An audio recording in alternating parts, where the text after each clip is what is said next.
I'm so excited today to talk about the 3 ways you can build up your EPO immunity. In this environment, I don't know if anyone else has noticed, but EPOs are on the rise. 5 things we're going to cover today in this conversation. Number one, why should you care, right? Why should I care? As an originator, as a lender, why should I care about EPOs? Why do they happen? Okay, so understanding what drives the EPO, what's happening maybe inside the lives of the borrower that drive the EPO. What do they cost you, right? What is this costing you? How's the current climate heating up with EPOs? What's happening in this environment right now that's increasing how many EPOs you're seeing? And then, of course, number 5, and most important, is how do you build your immunity to these EPOs? Let's jump right into it. So the first thing is, why do I care, right? Why should you care? Why do you care about EPOs? Well, you may have just spent thousands of dollars buying leads or using your own marketing or taking realtors out and building their relationships. And you spent all of this money to finally get someone that is interested in working with you. You finalize the deal, your processors, your underwriters, your team has worked on this deal. And then all of a sudden, you find out that 2 months after you did the deal, the borrower went and refinanced. Where'd the money go? You got all this money sitting in your hands. And then simply not knowing that your borrower is going to take another action slips through your fingers. That's why you should care. Because not only do you lose all of your commission, not only does the company lose all of the money they made on doing the deal, but there's also a penalty. So that's why you should care. That's why it's so important. It's such a big swing. You're going to have to make up that loan by doing an extra 2 deals to make up for the one you just lost. Okay? And that's why you should care. That's number 1. Let's talk about number 2. Why do EPOs happen? So first of all, let's go through this like this. Whenever you do a loan and you sell it, and again, for those of you that know, I understand, but for some of you that may not know the details, let's kind of get into this right now.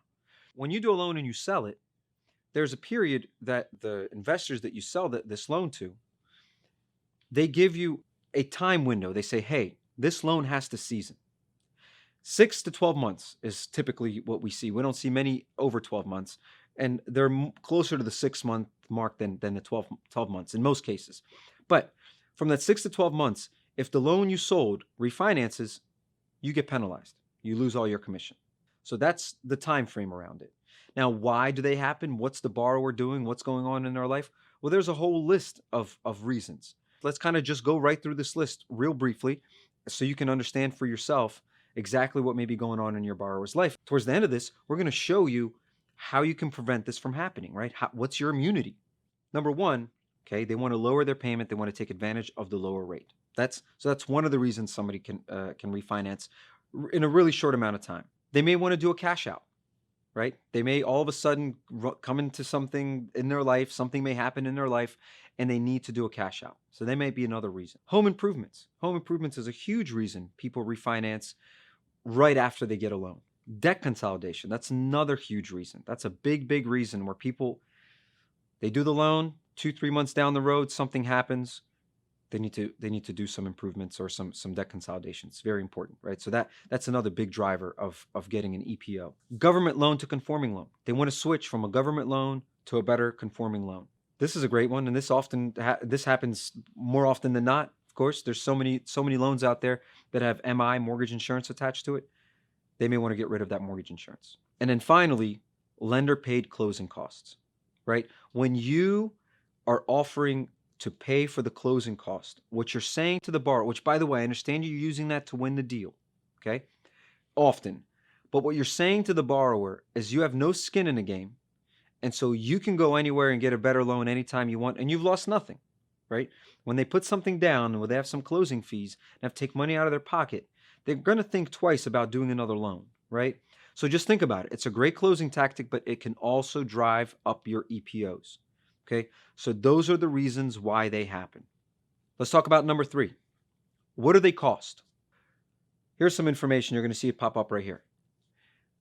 $8,000 is what you made on the deal. Okay, let's break the costs down. So as you can see right here, the $8,000 that you got paid has to go back.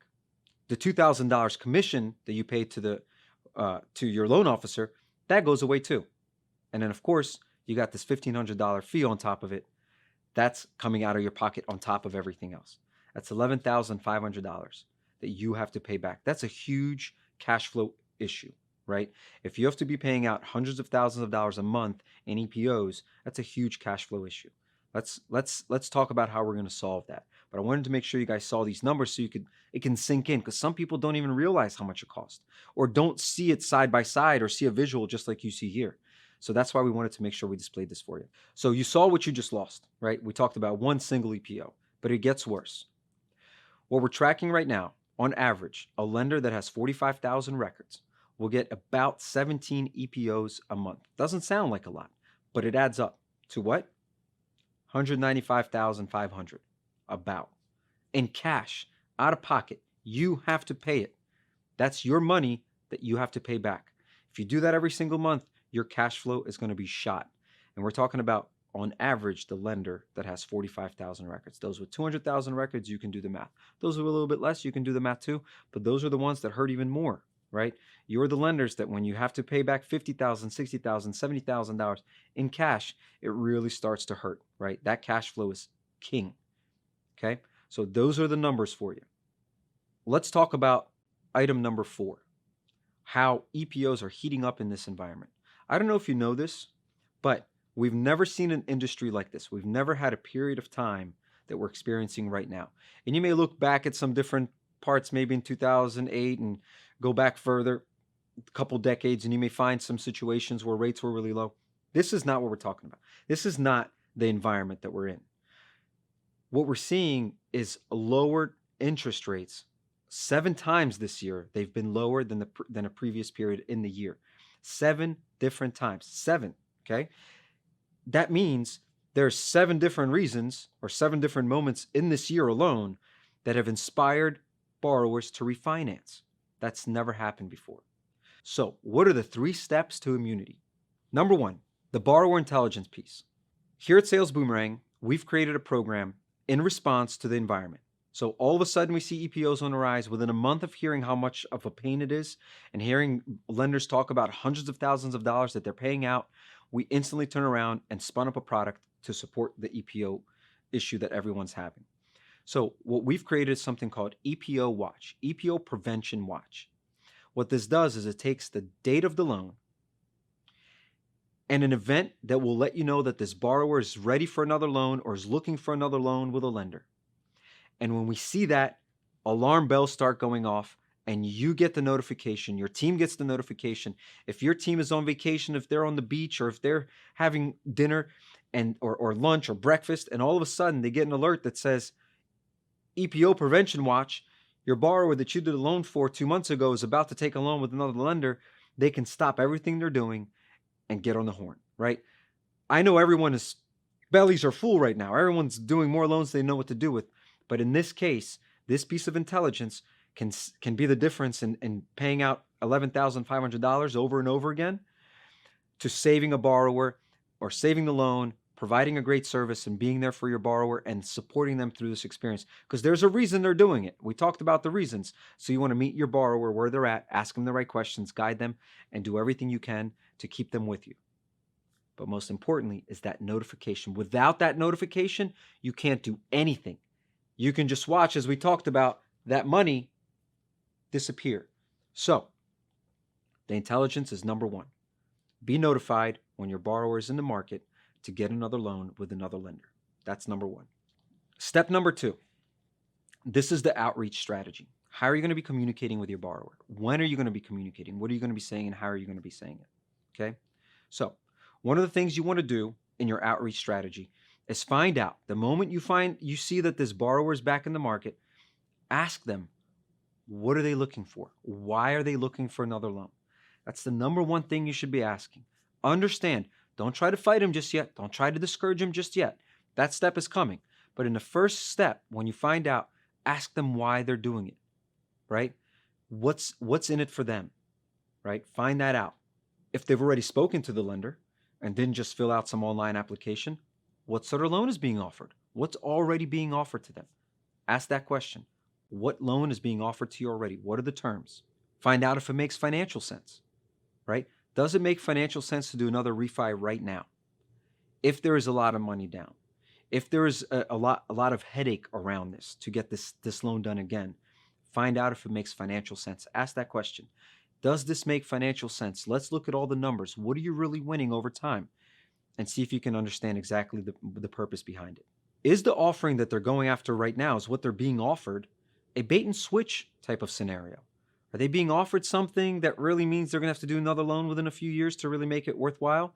So find out that too, right? And that's part of the earlier steps of asking questions, but these are some of the nuances you want to know about.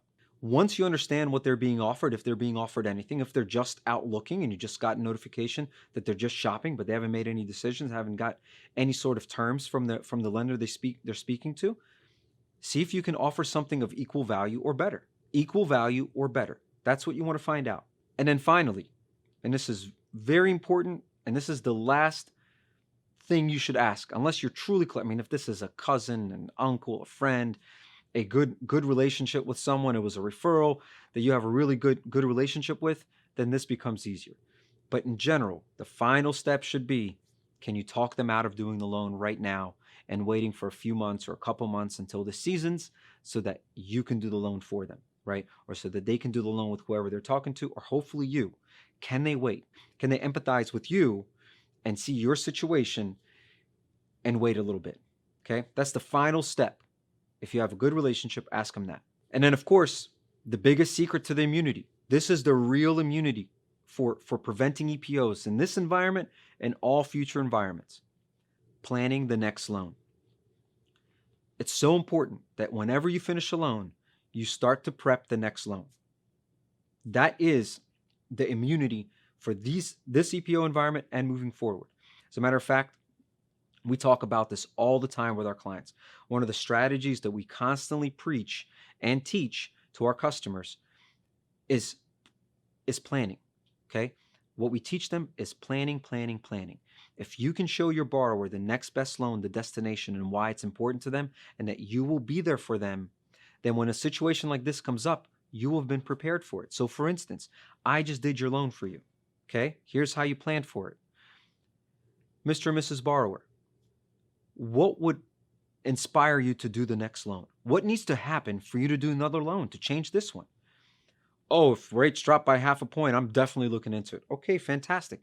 When rates drop by half a point, I'm going to give you a call. Are you sure it's not by a quarter? You're not going to be excited by a quarter? No, a quarter is not enough. Okay, great. So half a point, 0.5%, you want that. Okay, great.